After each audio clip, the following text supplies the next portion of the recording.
ॐ स्कन्द उवाच।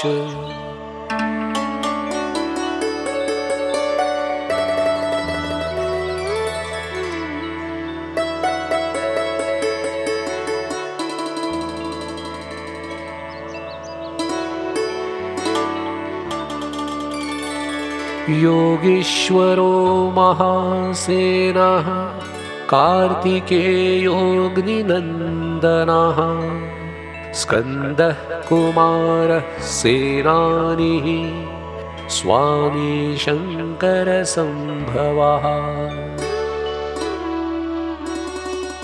गाङ्गेयस्ताम्रचूडश्च ब्रह्मचारी शिखिध्वजः तारकारिरुमापुत्रः क्रौञ्चारिश्च षडाननः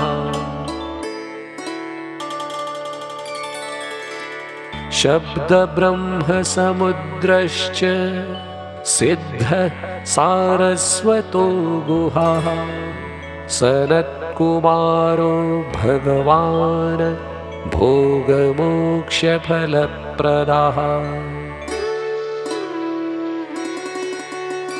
शरजन्मा गणाधीश पूर्वजो मुक्तिमार्गकृत् सर्वागमप्रणेता च वाञ्छितार्थप्रदर्शनः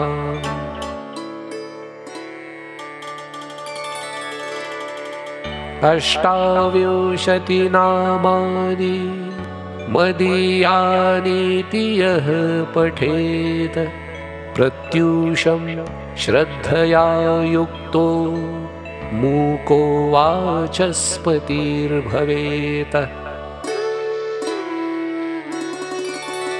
महामन्त्रमयानीति मम नामानुकीर्तनं